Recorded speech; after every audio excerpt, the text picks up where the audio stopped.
नमस्कार, times now Navbharat पर आपका स्वागत है। आपके साथ मैं हूं राकेश पांडे। शाम के 5 बजने वाले हैं। वक्त हो गया है देश के सबसे पसंदीदा डिबेट शो राष्ट्रवाद का। राष्ट्रवाद यानी देश से बढ़कर कुछ नहीं।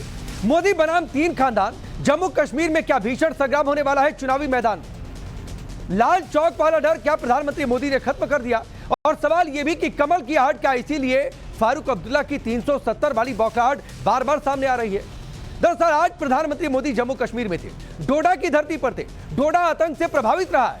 यहां से पीएम मोदी ने साफ संदेश दे दिया कि नया कश्मीर अब उड़ान भरने के लिए तैयार है। आतंकवाद अपनी आखिरी सांसें गिन रहा। पीएम सबसे पहले उन्होंने वार किया 3 खानदानों पर। आरोप लगाया कि मुफ्ती अब्दुल्ला और गांधी खानदान ने अभी तक घाटी का सिर्फ बेड़ा गर्क किया है।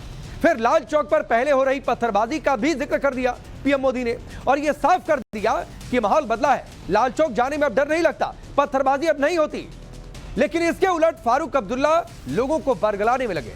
कल उन्होंने फिर से 370 का राग अलापा। तो सवाल है कि यह कमल की आहट है घाटी में, क्या इसीलिए 370 वाली बौखलाहट। पहले रिपोर्ट देखिए फिर डिबेट करेंगे।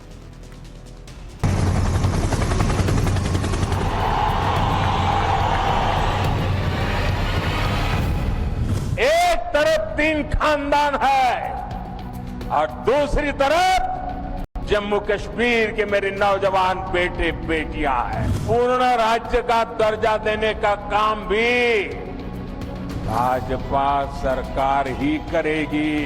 आतंकवाद अब अपनी अंतिम सांसें गिन रहा है। लोगों में एक ऐसा होम मिनिस्टर है कि जो बिना डर के हो जाता है, लेकिन मेरी वो किसको बताऊंगा। 4 जून के बाद पीएम मोदी पहली बार चुनावी रैली में थे। लोकसभा चुनावी नतीजों के बाद मोदी पहली बार चुनावी मंच से लोगों को संबोधित कर रहे थे। मंच जम्मू कश्मीर के डोडा का था। संबोधन जम्मू कश्मीर के चुनाव में वहां के लोगों को था, लेकिन संदेश पूरे देश के लिए भी था। पीएम मोदी अपने उसी पुराने अंदाज, पुराने तेवर में नजर आए और सबसे पहले डायरेक्ट अटैक किया खानदानी सियासत पर। जम्मू कश्मीर का इस बार का विधानसभा चुनाव 3 खानदानों और जम्मू कश्मीर के नौजवानों के बीच में है। एक तरफ 3 खानदान है और दूसरी तरफ सपने लेकर के निकल पड़े जम्मू कश्मीर के मेरे नौजवान बेटे बेटियां हैं। मोदी 50 साल में डोडा पहुंचने वाले पहले प्रधानमंत्री हैं। डोडा आतंकियों के टारगेट पर रहा है, लेकिन डोडा की धरती से ही पीएम मोदी ने न सिर्फ बदले कश्मीर की मुनादी कर दी, बल्कि आतंकवाद पर कांग्रेस सरकार के लचर रवैये पर भी निशाना साधा। पीएम मोदी ने 2 टूक कह दिया कि जिस लाल चौक पर कांग्रेस सरकार के गृह मंत्री को जाने में डर लगता था, उसी डर को उन्होंने खत्म कर दिया है। आप याद करिए वो समय जब दिन ढलते ही यहां अघोषित कर्फ्यू लग जाता था। सारी दुकानदारी ठप, सारा कामकाज ठप। हालत ये थी कि तब कांग्रेस सरकार के, केंद्र सरकार के गृह मंत्री तक लाल चौक जाने से डरते थे। पीएम मोदी यहीं नहीं रुके। उन्होंने अब्दुल्ला परिवार की 370 वापसी वाले राग पर भी निशाना साधा और कहा कि ये 370 वापस इसलिए चाहते हैं ताकि पहाड़ी समाज को आरक्षण ना मिले। लगे हाथ पीएम मोदी ने जम्मू कश्मीर को पूर्ण राज्य का दर्जा दिलाने का भी वादा कर दिया। बीजेपी को कितने साल लगे इसको हटाने में। जब 48 में आया गया और 50 में मंजूर हुआ, तब से तो ये ख्याल की थे कि कश्मीर की चीज देंगे, मगर हमने नहीं माना। अगर इन्हें इतने साल लगे लाने में, इंशाल्लाह हम भी लेंगे इसको। वो अल्लाह ताला जानता है ये कश्मीर के लोगों की, जम्मू के लोगों की धड़कन है। 370 और 35 से ये आएगा जरूर। जम्मू कश्मीर को पूर्ण राज्य का दर्जा देने का काम भी भाजपा सरकार ही करेगी। लेकिन आपको ऐसे लोगों से सावधान रहना है जो अपने स्वार्थ के लिए आपका अधिकार छीनते रहे हैं। पीएम जम्मू कश्मीर में थे। कश्मीरी पंडितों का दर्द भी उनकी जुबान पर आ गया और कहा कि भाजपा ने हमेशा कश्मीरी पंडितों के लिए आवाज उठाई है। टीकालाल टपलू का नाम लेकर पीएम ने कश्मीरी पंडितों को अपनी प्राथमिकता में सबसे ऊपर बता दिया। 3 दशक से ज्यादा हो गए इसी दिन हमारे टपलू जी को आतंकवादियों ने शहीद किया था। उनकी हत्या के बाद कश्मीरी पंडितों के साथ अत्याचार का एक अंतहीन सिलसिला चला। ये भाजपा है जिसने कश्मीरी पंडितों की आवाज उठाई, उनके हित में काम किया। पीएम मोदी दहाड़ रहे थे तो अब्दुल्ला, महबूबा, कांग्रेस समेत पूरे विपक्ष को टारगेट पर लिया। पीएम ने पहले कांग्रेस अध्यक्ष खड़गे के बयान पर निशाना साधा और कहा कि ये काम करने के लिए नहीं, नेताओं को जेल भेजने के लिए सरकार बनाना चाहते हैं। पीएम ने विपक्षी नेताओं के संविधान की प्रति लहराने पर भी निशाना साधा और कहा कि संविधान की किताब दिखाकर इनके काले कारनामे नहीं छिपने वाले। तो कांग्रेस की सोच क्या है, उनकी नीयत क्या है, ये उनके अध्यक्ष की बातों से भी साफ हो जाता है। वो यहां आकर क्या बातें करते हैं, मैं यहां आकर के क्या कह रहा हूं कि हम यहां ये काम करेंगे, वो काम करेंगे, यहां के लोगों की भलाई के लिए करता हूं कि नहीं करता हूं। उन्होंने क्या कहा, उनका अहंकार देखिए, अगर हमें 20 सीटें ज्यादा आती तो ये मोदी समेत बीजेपी के सब नेता जेल में होते। आजकल ये लोग संविधान को अपनी जेब में रखते हैं। संविधान की किताब कोई सम्मान नहीं, जेब में रख दो। और ये दिखावा क्यों कर रहे हैं, अपने काले कारनामों को छिपाने के लिए कर रहे हैं। पीएम ने कश्मीर में बंद हुई पत्थरबाजी, कम हुई आतंकी घटनाओं और पिछले कुछ समय में हुए लोकल इलेक्शंस का जिक्र कर ये जता दिया कि बीजेपी हिंदुस्तान के मुकुट जम्मू कश्मीर को लेकर कितनी गंभीर है। एक और पीएम पूर्ण राज्य के दर्जे की बात कर रहे हैं तो अब्दुल्ला मुफ्ती परिवार 370 वापसी के नाम पर भड़का रहा। एक और मोदी बंद हुई पत्थरबाजी का जिक्र कर रहे तो दूसरी ओर अब्दुल्ला मुफ्ती परिवार युवाओं के साथ अन्याय की बात कर रहा। पीएम मोदी का फॉर्मूला है घाटी के यूथ से बीजेपी के बूथ को मजबूत करने का और अब्दुल्ला मुफ्ती परिवार का फॉर्मूला है 370 के बहाने यूथ को बरगलाने और उलझाए रखने का। Bureau report, times now Bharat. तो चलिए, ये रिपोर्ट आपने देखी। आपका परिचय आज के मेहमानों से करवाता हूं। सरदार आरपी सिंह भारतीय जनता पार्टी के नेता और प्रवक्ता, सुशील पंडित है, पॉलिटिकल एनालिस्ट हैं, कश्मीरी पंडित भी हैं। अजय वर्मा जी कांग्रेस पार्टी के नेता, श्रेया हांडू हैं नेशनल कॉन्फ्रेंस की नेता और प्रवक्ता, सोहित शर्मा है पीडीपी के नेता और प्रवक्ता। आप सभी का बहुत बहुत स्वागत है। श्रेया, आपसे शुरू कर रहा हूं। सिर्फ खानदान के पास जम्मू कश्मीर की पावर रहे, आप लोग सिर्फ यही चाहते हैं, ये इनके प्रकरण, इसके लिए घाटी को बरगलाना पड़े तो ठीक है, 370 बार बार कहना पड़े तो ठीक है। देखिए, ये तो बड़ा ही अजीब सवाल है। हम लोग परिवारवाद बहुत बारी सुन लिया है, अब ये जुमलेबाजी हो चुकी है। हम एक डेमोक्रेसी में रहते हैं, हम लोकतंत्र में रहते हैं।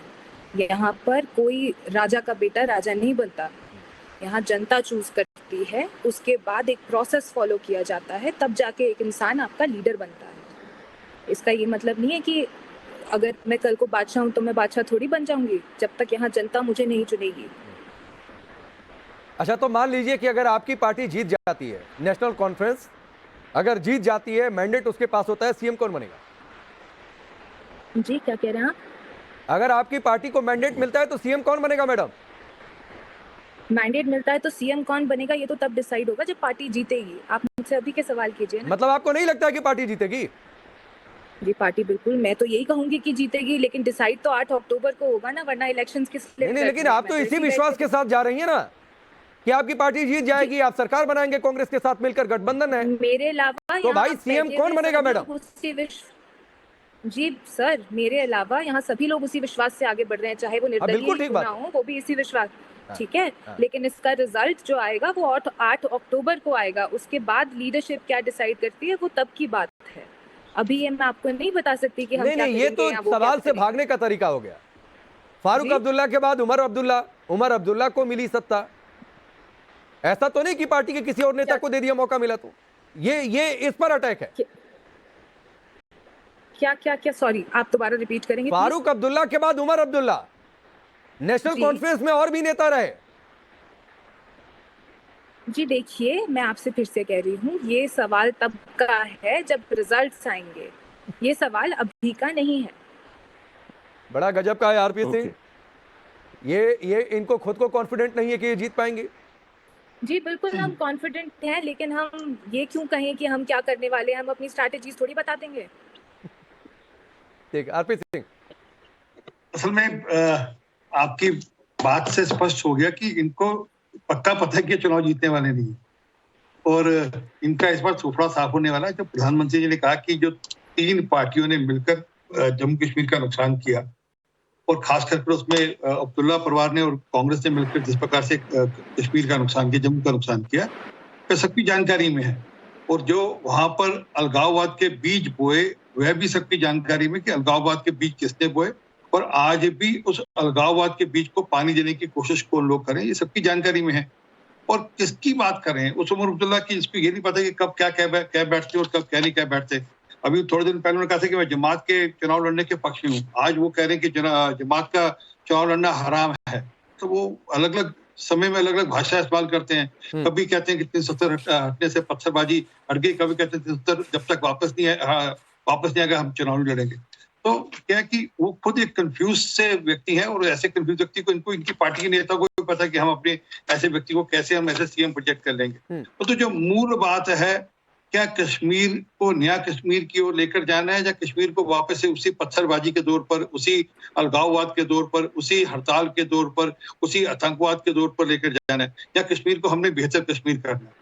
तो ये लड़ाई है, ये निरंतर लड़ाई चल रही है, और इसके लेकर इस बार कश्मीर की जनता ने मन बनाया। और मैं आपको एक उदाहरण और दे देता हूँ। अभी हाल में जब पंचायत के इलेक्शन हुए थे, तब इन सब पार्टियों ने बहिष्कार किया था कि हम चुनाव नहीं लड़ रहे, 335 के चलते चुनाव नहीं लड़ रहे। एक सेकंड दे दीजिए। और उसका आउटकम क्या हुआ कि इनका सोफड़ा साफ हो गया, इनकी जमीन निकल गई।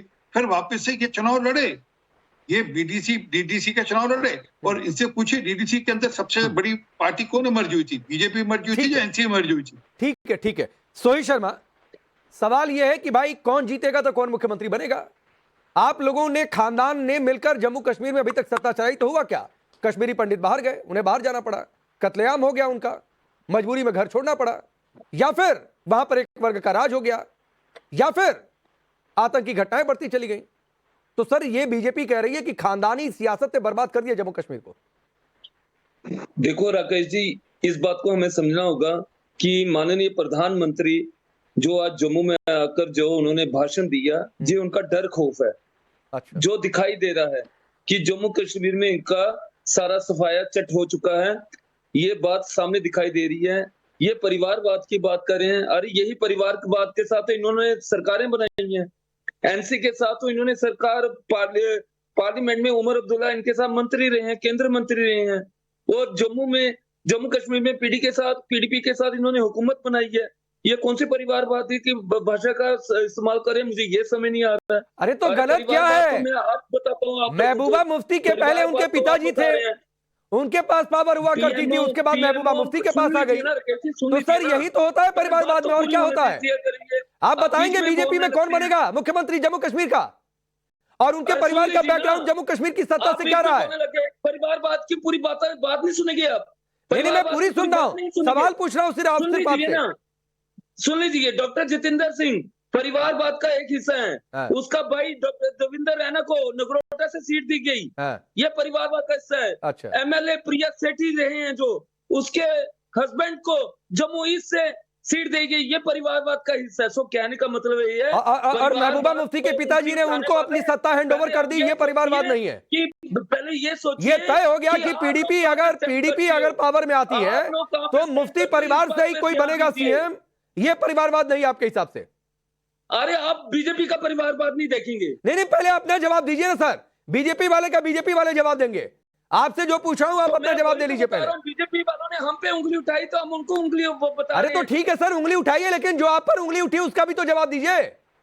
आप बताइए ना क्या कह रहे हैं आप। मैं पूछ तो रहा हूं कि मुफ्ती महबूबा मुफ्ती के पिताजी ने उनको सत्ता हैंड ओवर कर दी, तो यह परिवारवाद नहीं आपके हिसाब से? देखो राकेश जी, इस बात को हमें समझना होगा, जब एक इंसान लोगों के बीच में जाता है, लोगों द्वारा चुना जाता अच्छा, है, आपकी बात समझ लिया उसके जाए। बाद ये फाइनल डिसीजन लिया जाता है। जितने भी असेंबली के एमएलए होते हैं, हाँ। वो सब फाइनल डिसीजन लेते हैं। उसके तो बाद सोहेल फैसला भाई, किया जाता है जब अपने किसको पर आ आगे गई तो आप लाना है, परिभाषा समझा रहे हैं कि किसको वोट से आगे जीत चलाना कर आ है। रहे हैं। ये जब उधर उंगली उठा रहे हैं तो आपको नहीं समझ में आ रहा है। ठीक है, लेकिन मेरे सवाल का जवाब अभी भी नहीं मिला। अब मैं सुशील पंडित आपके पास आ रहा हूं। आपको घाटी में रहने नहीं दिया गया, आप जैसे हजारों लाखों कश्मीरी पंडितों को। पत्थरबाजी बढ़ती गई, आतंकवाद बढ़ता गया, तो इसके लिए कौन जिम्मेदार है? राकेश जी, इसके लिए जिहाद जिम्मेदार है और कश्मीर में जिहाद को हवा पानी देने वाले संगठन जिम्मेदार हैं। उन संगठनों के साथ आंख मिचौली का खेल खेलने वाले जिम्मेदार हैं। उन संगठनों का दिल जीतने के लिए अपने जनादेश को ठुकराने वाले दल जिम्मेदार हैं। आज हमें 35 वर्ष हो गए हैं अपने घरों से बाहर, अपनी जमीन से बाहर। आज प्रधानमंत्री ने भाषण दे करके याद दिलाया है प्रदेश को और देश को कि हम अभी भी हैं, अभी भी हम उनकी याददाश्त में हैं। आज बहुत अच्छा लगा उनके मुंह से कश्मीरी पंडित शब्द सुनकर, क्योंकि उन्होंने कम से कम ये आश्वासन दिया कि वो भूले नहीं हैं, क्योंकि 7-8 वर्ष से कान तरस गए थे हमें उनकी बात सुनने को। और तो और दलों से आप क्या उम्मीद रखेंगे? वो गालिब का एक शेर है, जब तवक्को ही उठ गई गालिब, क्या किसी का गिला करे कोई। से रही ना पीडीपी से रही। इन लोगों को हिंदू नाम वाला के हिंदुओं में ये भ्रम बना रहे, ये मुगालता बना रहे कि उनके यहाँ भी हिंदुओं की कोई खैर ख्वाह है। इनको डोगरा नाम वाले, कश्मीरी पंडित नाम वाले प्रवक्ता मिल जाते हैं, तो ये उनको बरगलाने की कोशिश करते हैं, ये कहते हुए कि हम आपके हमदर्द हैं। दिक्कत हमारी ये है कि हमारा इस पूरी सियासी खेल में कोई हमदर्द नहीं है। हमारे इश्यूज को भुनाया जाता है, हमारी त्रासदी को बांच कर वोट इकट्ठे किए जाते हैं, हमको नकली दिलासे दिए जाते हैं। सोहेल शर्मा आपसे कुछ कहना चाह रहे हैं? लफ्फाजी होती है, कोरी लफ्फाजी होती है। मैं मेरे बड़े भाई सुशील पंडित जी को मैं एक बात कहना चाहता हूँ। आप दिल्ली में बैठकर सियासत करते हैं। 5 अगस्त 2019 के बाद से कश्मीरी पंडित के साथ क्या हुआ, इस बारे में कभी आपने चर्चा की? अरे सोहित भाई, आप लोगों ने रहने नहीं दिया। प्रधानमंत्री की मोदी आपकी इस खानदानी सियासत में, आपकी इस खानदानी सियासत ने रहने नहीं दिया सुशील पंडित और उनके जैसे हजारों कश्मीरी पंडितों को। चर्चा की राकेश जी, जिस तरह से पूछ रहे हैं कश्मीरी पंडित की हुई, उस पर अपने चर्चा की। जिस तरह से, सुन लीजिए ना सुशील पंडित जी, पहले सुन लीजिए। जिस तरह से कश्मीरी पंडित हमारे जम्मू तवी पुल के पास बैठकर प्रोटेस्ट कर रहे थे कि हमने कश्मीर में नहीं जाना है, उनकी तनख्वाहें बंद कर दी थी, तो आज जाकर कश्मीरी पंडित को हार मांगनी पड़ी, जाकर उनको कश्मीर में नौकरी करनी पड़ी, और अभी भी वो डर खौफ में जी रहे हैं। तो उस समय आपको कोई चर्चा की जरूरत नहीं पड़ी। आज आपको बोलिए सुशील पंडित, जवाब दीजिए। भाषा आपको बहुत अच्छी लगने लगी। तभी मैं कह रहा हूँ, दिल्ली में सोहित शर्मा जी को नहीं, जम्मू में सोहित शर्मा जी को, तो आपको पता चले कि कश्मीरी पंडित के साथ क्या कुछ हो रहा है। हाँ, पीडीपी जो है, ये जो नाम है ना सोहित शर्मा, इसको भुनाने की कोशिश कर रहे हैं। इनको मालूम नहीं है कि उन कश्मीरी पंडित एम्प्लॉइज के साथ मैं भी धरने पर बैठा था, और मैं किसी सियासी जमात में नहीं हूं जो सियासत करता हूं। आपने आंखों पे पट्टी बांध रखी है पीडीपी की, आपको मालूम नहीं है, आपको मालूम नहीं है। आपने हाँ, आपसे बड़ा झूठा कोई नहीं है इस वक्त, क्योंकि मैं वहां बैठा, मैंने वहां उनको संबोधित किया, मैं उनके पास कई बार गया। आपको शायद मालूम नहीं है, इसलिए मैं आपको माफ करता हूं। प्रोटेस्ट करे थे, मैं तो उनके साथ बैठा था, आप सुन नहीं पा रहे हैं? कान खोलिए, थोड़ा कान खोलिए, मैं उनके साथ बैठा था। मैं आ रहा हूँ। मैं उनके साथ बैठा था, डिबेट किस बात की है? मैं उनके साथ धरने पे बैठा था। क्या रोहित शर्मा सर्टिफिकेट इशू करेंगे? मैं वही चर्चा कर रहा हूँ। कश्मीरी पंडित के साथ बने हैं, उस पर चर्चा कीजिए। मैं आगे बढ़ रहा हूँ, सुनिए सुनिए। नहीं, रोहित भाई, रोहित शर्मा सुनिए सर, सुनिए ना। आप कह रहे हैं कि सुशील पंडित दिल्ली में बैठे हुए हैं, तो सर आप लोगों ने, आप लोगों की खानदानी सियासत ने उन्हें जम्मू कश्मीर में रहने नहीं दिया। मैं पूछूंगा कितने कश्मीरी पंडितों को हाथ पकड़कर आप लोग लेकर गए कि आओ हम बसाने के लिए तैयार हैं, जब आप लोग अलग अलग समय सत्ता में थे? कितने कश्मीरी पंडितों को आपने बसा दिया? कितनी जगहों पर पत्थरबाजी रुकवा दी?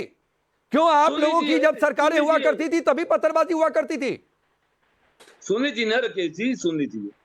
2003-4 में सुनिए इनके झूठ, सुनिए फिर यही तो बात है, प्रॉब्लम ये है। इनके झूठ सुनिए। इनको हिंदू नाम वाले, डोगरे और हिंदू नाम वाले कश्मीरी पंडित मिलते हैं। एक मिनट सुशील पंडित, चलिए एक मिनट रोहित शर्मा, मैं आपको 30 सेकंड देता हूं। आप मुझे गिनवाइए नाम लेकर किन किन कश्मीरी पंडितों को आपने बताया, कहां कहां पर पत्थरबाजी आपने रुकवा दी, मुझे जगह का नाम बताइए। चलिए 30 सेकंड शुरू हो जाइए। आप मुझे ये बताइए, आपके कहां पे आपको पत्थरबाजी मिलने को दिखने को मिलती थी? क्या चीज? जम्मू में पत्थरबाजी होती थी, रजौरी पुंछ में पत्थरबाजी होती थी। अरे जहां नहीं होती थी वो मत गिनाइए भाई, लद्दाख में पत्थरबाजी होती थी, जहां हुआ करती थी वहां गिनवाइए। आप लोगों ने क्यों नहीं रुकवा पाए? इस बात में आप बताइए। क्यों ऐसा होता था कि कोई आतंकी घिर जाता था तो स्टोन पेल्टिंग शुरू हो जाती थी? अरे रकेश, कौन उन्हें शह देता था? इतने बड़े जम्मू कश्मीर में 10 कश्मीरी पंडितों के 10 छोड़िए, 5 नाम गिनवाइए जिनको आपने बता दिया। कश्मीर को उसके साथ जोड़ लेते थे आप, पूरे जम्मू कश्मीर को रेजिडेंसी उसके रोड साथ पे जोड़ पत्थरबाजी होती थी, मौलाना आजाद रोड पे पत्थरबाजी होती थी, अमरा कदल में पत्थरबाजी होती थी, हबा कदल में पत्थरबाजी होती थी, जैना कदल में पत्थरबाजी होती थी, पत्थर मशीद में पत्थरबाजी होती थी। अच्छा, सुशील पंडित नहीं, तब तो और गंभीर बात है। सोई शर्मा, एक डिस्ट्रिक्ट आप संभाल नहीं पाए, कि 100% एक डिस्ट्रिक्ट सर आप संभाल नहीं पाए, और आप जाकर वोट मांग रहे हैं कि दे दो पूरा जम्मू कश्मीर हम चलाएंगे। चलिए मैं आगे बढ़ रहा हूं। अजय वर्मा, रुक जाइए। अजय वर्मा, संविधान हाथ में लेकर, प्रति हाथ में लेकर, इस पर भी प्रधानमंत्री मोदी ने बोला, तो संविधान की प्रति दिखा देने से क्या कश्मीरी पंडितों की घर वापसी हो गई? क्या उनके जो संवैधानिक अधिकार है उनकी आज तक रक्षा हो गई? स्टोन पेल्टिंग का जो शिकार होते थे, क्या उनके संवैधानिक हकों की रक्षा हो गई?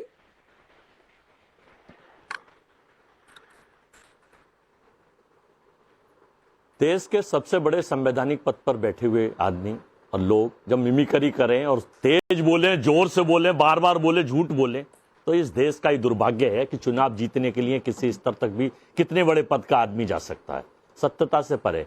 विश्वनाथ प्रताप सिंह की सरकार थी और भाजपा का समर्थन था, भाजपा के 89 से ज्यादा एमपी समर्थन दे रहे थे। जब कश्मीर में अजीत डोभाल साहब वही पोस्टिंग थे, जब कश्मीरी पंडितों को वहां से उनके ऊपर अत्याचार करा था। इसमें कांग्रेस का कोई रोल नहीं था, ना अदर्स किसी का रोल था। और अगर मैं आपसे भी पांडे जी, आप 140 करोड़ लोगों को ये पता चलना चाहिए कि पत्रकार किस तरह से एक्सपोज होते हैं। मुझे ये बताइए। अरे मेरे सुनिए ना अजय वर्मा, एक मिनट सुनिए भाई, मेरे एक्सपोज होने की चिंता मत करिए सर। आपने कहा सबसे बड़ा संवैधानिक पद, तो देश में सबसे बड़ा संवैधानिक पद राष्ट्रपति का होता है, तो आप अपने एक्सपोज होने की चिंता क्या करिए? प्रधानमंत्री देश में सबसे बड़े संवैधानिक पद पर नहीं होते हैं। तो सर ये जनरल नॉलेज वाला खेल मत खेलिए, पलट कर आएगा, आपके लिए मुश्किल हो जाएगी। तो जिस काम के लिए बुलाया जाता है कि आप लोग सवाल का जवाब दीजिए, वो काम किया करिए, वो काम किया करिए। अजय वर्मा, आपकी बीजेपी से अदावत है, वो अदावत निभाया करिए। कश्मीर यहाँ आकर पत्रकारिता से अदावत, पत्रकार से अदावत मत दिखाया करिए। चलिए आप अपनी बात रखिए, जो सवाल पूछा था, और आरपी सिंह से कुछ कहना हो तो कहिए। देखिए, और फिर बताइए कि खानदानी सियासत में आप लोग भी जम्मू कश्मीर में पिछले सालों में उतने ही हिस्सेदार रहे। पांडे जी, जब आरपी सिंह बोलते हैं तो आप उनकी नहीं सर, आप पर्सनल हो रहे थे इसलिए जवाब दिया। आप बोल रहे हैं तो भी आप ही के पास हूं, आरपी सिंह के पास उत्तर नहीं चला गया, बावजूद इसके क्या हाथ दिखा रहे हैं? अरे तो आप नहीं। और अरे जवाब दीजिए ना अजय वर्मा, के बोलते हैं। फिर जलेबी बनाना है तो बताइए, मैं आपका एक घड़ी से 1 मिनट देख लेता हूं, आप जलेबी बना लीजिए, फिर आगे बढ़ जाऊंगा। सुना करो आप।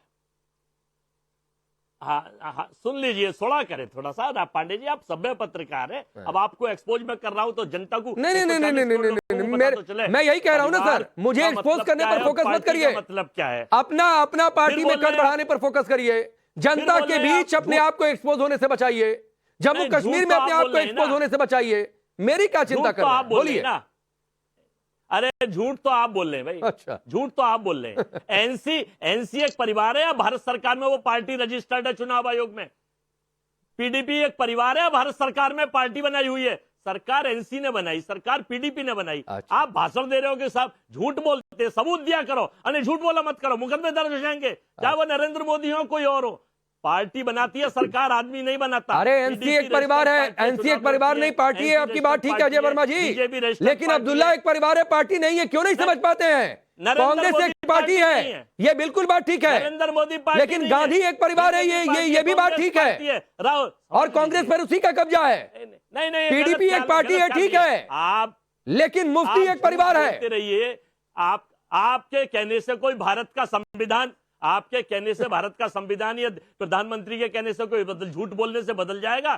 चुनाव जीत जनता ने और राम जी ने अभी चपाते दिए थे 2024 के चुनाव में, और अब लगेगा आपको हरियाणा में, अब लगेगा महाराष्ट्र में और कश्मीर में। मैं फिर आपको बताना चाहता हूं कि देश की अमनो चैन के लिए यह कहा गया था कि चिड़िया का बच्चा भी पर नहीं मार सकता। आपको मालूम है कि इन 90 दिनों में 100 दिन पूरे हुए, क्या एजेंडा था, कितने जवान शहीद हो गए, कितने मारे गए लोग, कितनी आतंकवादी घटनाएं हो गई। सिवाय तेज बोलो, जोर से बोलो, झूठ बोलो, बार बार बोलो। और आप बार बार सवाल का जवाब मत दो, बार बार पत्रकार पर अटैक करो, बार बार सवालों से दूर भाग जाओ, और बार बार इधर उधर की बात करो, और ये बार बार जलेबी बनाते रहो। आरपी सिंह बोलिए। अब आप तो बेचैन होंगे, अब सुन लीजिए। नहीं, आपने सिर्फ ध्यान नहीं किया, का देशलाई गैंग है, उस देशलाई गैंग का काम यह है कि भारत के सोशल फैब्रिक खत्म करो, हिंदू मुस्लिम फैलाओ, मुद्दों से छोड़ दीजिए ना। मैं डिबेट नहीं डिरेल करना चाहता हूं, लेकिन आप लोगों ने कितना सोशल फैब्रिक बनाकर रखा और क्या क्या बयान दिए, मैं उधर नहीं जाना चाहता हूं। आरपी सिंह इनका जवाब दीजिए, बोलिए। देखिए राम माधव की एक सीडी घूम रही थी, राम माधव जी को फिर दोबारा सीडी, अरे छोड़िए ना, किसकी कितनी सीडी घूम रही है उस पर डिबेट करूंगा, फिर नहीं जवाब दे पाएंगे आप। क्यों नहीं आप बात समझ रहे हैं? अपनी पार्टी में एक नेता को राज्यसभा का टिकट दे दिया, उनकी भी बहुत सारी सीढ़ी आ गई थी, तो मत सीढ़ी पर जाइए। मैं कह रहा हूं इधर उधर डिबेट डिरेल करेंगे, मैं पलट कर दूंगा, आप जवाब नहीं दे पाएंगे, इंतजार कर, तो प्लीज मत जाया करिए सर। चलिए आरपी सिंह। कुल मिलाकर यह है कि देश, प्रधानमंत्री वहां जाके झूठ बोलेंगे तो उनको एक्सपोज, ठीक है अजय वर्मा बोला ना, तो प्रधानमंत्री को एक्सपोज करिए ना सर, करिए एक्सपोज। मैं वही कह रहा हूं, पर्सनल मत हुआ करिए किसी से। अब रुकिए, आरपी सिंह को सुनिए।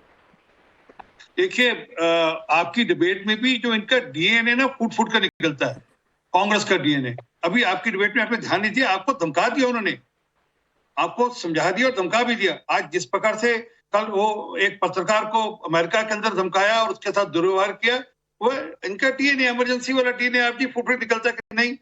असल में क्या कि ये बाज नहीं आ सकते, और इनको असल में आदत है कि माई वे और हाईवे, हम जो करें ठीक, बाकी को दूसरा करे गलत, तो पक्ष में हो विपक्ष में हो, जो हम चाहे वो करेंगे, आपको उनकी सुननी पड़ेगी, माननी पड़ेगी। अन्यथा ये झूठ परोसा, सच परोसा, जो मर्जी परोसे, आपको इनके हिसाब से काम डिबेट चलानी पड़ेगी, आपको इनके हिसाब से एजेंडा चलाना पड़ेगा। परंतु जरा इनसे एक बात मूल पूछिएगा कि 370-35 से हटने के पक्ष में जो विरोध में है, इतनी पूछ लीजिए। दूसरा इनसे पूछ लीजिए कि पाकिस्तान के साथ व्यापार खोलना चाहिए या नहीं खोलना चाहिए। तीसरा पूछ लीजिए कि जो आतंकवादी वहां पर जेल में हैं, उनके परिवारजनों को नौकरी मिलनी चाहिए नहीं मिलनी चाहिए। चौथा इनसे पूछ लीजिए जो पत्थरबाज है उनको छोड़ा जाना चाहिए नहीं छोड़ा जाना चाहिए। चलिए पांचवा इनसे पूछ लीजिए, पिन पॉइंटेड सवाल, अभी इतना ही काफी है। 4 सवाल का जवाब पिन पॉइंटेड। अजय वर्मा जी 30 सेकंड आपको देता हूं, क्योंकि ये इनके अलायंस में सब है। चलिए ठीक है, आरपी सिंह आपने सवाल पूछा, 4 सवाल का जवाब दीजिए। जो सवाल याद ना आए बोलिएगा, मैं वापस उनसे बोल दूंगा बोलने के लिए। पाकिस्तान में बिन बुलाए बिरयानी खाने देश के प्रधानमंत्री गए थे, किस हैसियत से गए थे, और लाल कारपेट लेने गए थे, बधाई देने। आज के 24 की सरकार बनने के बाद, अरे भाई आप बीच में बोल रहे हैं, ये बेचैन हो रहे हैं, कुदक रहे हैं, ये भी बेचारे गर्म तबे में बैठे। आरपी सिंह अब इनकी असलियत खुल रही है ना। बताइए। अरे अजय वर्मा जी मोबाइल छोड़ दीजिए भाई, सुन लीजिए, मोबाइल छोड़कर डिबेट कर लीजिए। अरे नेशनल टेलीविजन पर ये कितने गंभीर हैं, 68 दिन मोबाइल में लिख कर लाते हैं क्या बोलने के लिए? 95 दिन नहीं, 68 दिन लिख के नहीं लाऊंगा। आप कौन सा बैठ रहे हैं यहाँ, मैं नहीं पढ़ूं। 68 दिन, 17 आतंकी हमले, 18 जवान शहीद, 26 जवान घायल, 11 आम लोगों की मृत्यु और 50 से ज्यादा आम आदमी घायल हो गए। सुनो, ये झूठ बोलो सिवाय इसके कि वहां झूठ खसोट मचाने के लिए। 18 के अंदर 179 इनकाउंटर हुए थे। ये है चाइना को लाल आंख नहीं दिखाएंगे, चाइना अंदर घुस जाएगा, 55 थे। पाकिस्तान में बिन बुलाए चले एक उस पर बोले कितनी तो आतंकी नहीं। घटनाओं में कमी हुई है, पत्थरबाजी कहां बंद हुई, कितने जवान शहीद हुए, पहले कितने होते थे अब कितने हो गए, इस पर बहुत डिबेट हो गई है। अजय वर्मा फिर भी अभी भी आपने एक सवाल का जवाब नहीं दिया बीजेपी के। चलिए मैं आगे बढ़ रहा हूं, श्रिया एक बार फिर से आपके पास आ रहा हूं। ये 370 वाला दर सिर्फ बरगलाने के लिए है लोगों को घाटी के? जी 370 पे तो मैं पहले आती हूँ, पहले क्योंकि कश्मीरी पंडितों के बारे में बात हुई और मैं खुद कश्मीरी पंडित हूँ, तो सुशील जी ने ठीक कहा कि हम काफी समय से वहां से बाहर हैं और हमारे साथ जो अट्रॉसिटीज हुई उसमें तो कोई डिबेट हो ही नहीं सकती। बट आप लोगों के हिसाब से किसी ने कश्मीरी पंडितों के लिए कुछ नहीं करा। मुझे ये बताइए पिछले 10 साल में मोदी जी ने क्या करा है या बीजेपी गवर्नमेंट ने क्या करा है? उनका तो डायरेक्ट गवर्नेंस थी ना 10 साल से। अगर हम 30 साल में कुछ नहीं कर पाए, उसमें से 10 तो बीजेपी के भी थे। एक सेकंड, मेरा सवाल अभी पूरा नहीं हुआ है। हमारे कश्मीरी पंडितों को आज भी हर जगह यूज करा जाता है वोट बैंक्स के लिए, कोई डिस्कशन नहीं श्रेया आप बहुत साफ गोई से बोल रही हैं। अब मेरा एक छोटा सा क्रॉस क्वेश्चन है, जी। एक तो राज्य सरकार का मसला था, केंद्र सरकार को जितना करना था किया नहीं किया, वो आपका वाजिब सवाल है, आरपी सिंह को उसका जवाब देना चाहिए, मैं उसके बीच में नहीं आऊंगा। लेकिन आप ये तो मान रही हैं कि बीजेपी ने नहीं किया, आप सवाल उठा रही हैं तो नेशनल कॉन्फ्रेंस ने भी नहीं किया और पीडीपी ने भी नहीं किया। क्या आपने डिस्ट्रेस सेल्स एक्ट के बारे में सुना है? नहीं पहले आप बोलिए ना मैडम, जो मैं पूछ रहा हूं। मेरे को एक लॉ बताइए, मुझे पिछले 10 साल में एक लॉ, एक वेलफेयर स्कीम बताइए जो कश्मीरी पंडितों के लिए आई है, या दो। मैडम 370 रहते हुए कश्मीरी पंडितों के लिए क्या कर दिया आपकी पार्टी ने, गिनवाइए। और आप इस समय कहां से बोल रही हैं ये भी बताइए।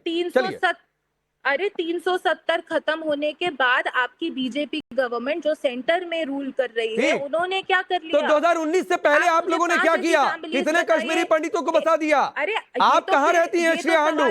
शहर का ही नाम बता दीजिए।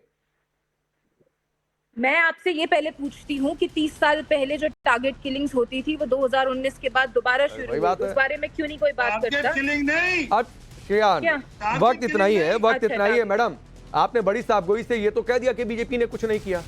ये जनता तय करेगी, कश्मीरी पंडित तय करेंगे कि जिससे उम्मीदें थी उम्मीदें पूरी हुई कि नहीं पूरी हुई। लेकिन आप ये भी मान रही कि नेशनल कॉन्फ्रेंस और पीडीपी ने कुछ नहीं किया। सीधे तौर पर जवाब नहीं दे पाई लेकिन मानकर जा रही हैं।